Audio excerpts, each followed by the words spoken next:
Pinatigil muna sa pagtanggap ng bagong mga driver at rider ang mga ride-hailing apps. Napag-alaman kasing lumampas na sila sa limit at nadiskubriyan dahil sa dami ng umano'y ghost drivers na pumila sa DSWD Cash Aid.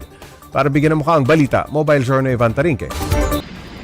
Ramdam ang siksikan sa mga sasakyan sa Metro Manila. Maliban kasi sa private vehicles at mga bus, dumarami na rin ang mga Transport Network Vehicle Service o TNVS at motorcycle taxis.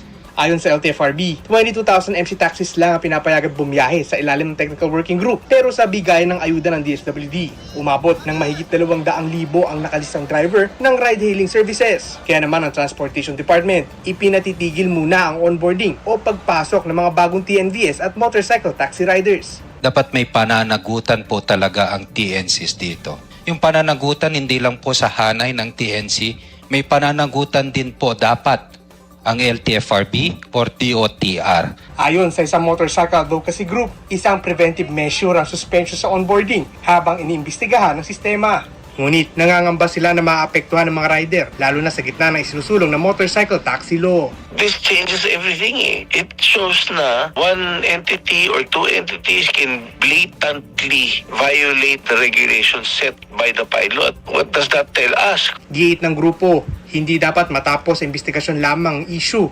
Kailangan may managot at maayos na implementasyon ng mga patakaran. In order for us to see this industry work at maging kapaki-pakinabang sa tao, kailangan talaga natin maging stricto in all aspects. Dahil kung hindi, baka masira naman yung industriya as a whole.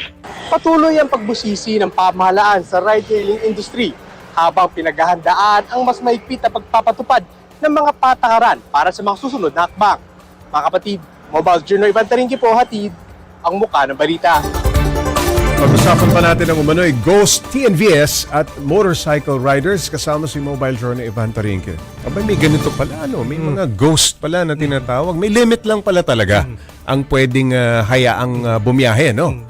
Okay, ano ang ginhawa o ginawang hakbang kaugnay sa mga transport network companies na lumabag sa limit, yung mga sumobra?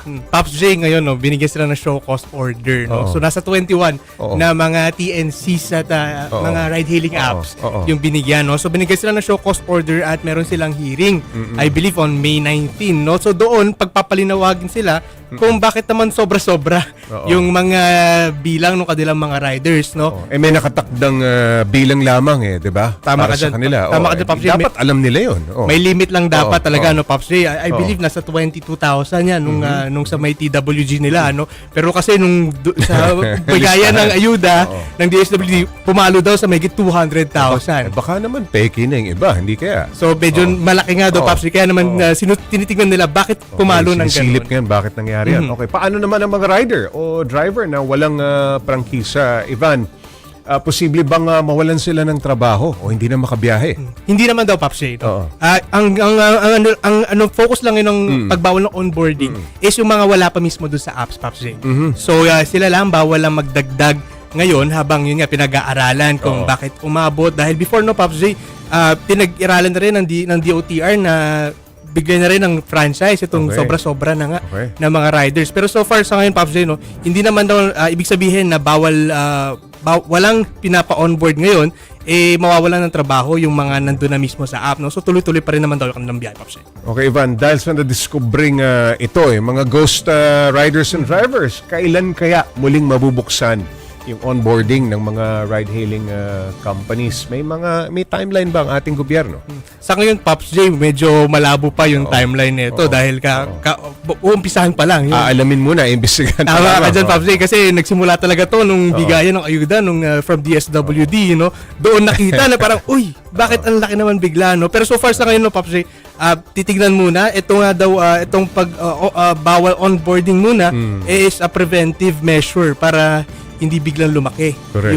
yung bilang. So dahil dito mas magkakaroon ng time para mapag-aralan ng maayos yung situation, lalo na marami ngayon, Pops J, yung mga nagsusulong nga nitong MC Taxi Law, no? So yan yung Nagiging batas na nga yan yan yung pinaka nagkakaroon pa ng ganyan. Tama ka dyan, Pops J. Okay, maraming salamat, Mobile Journal Ivan Tarinque.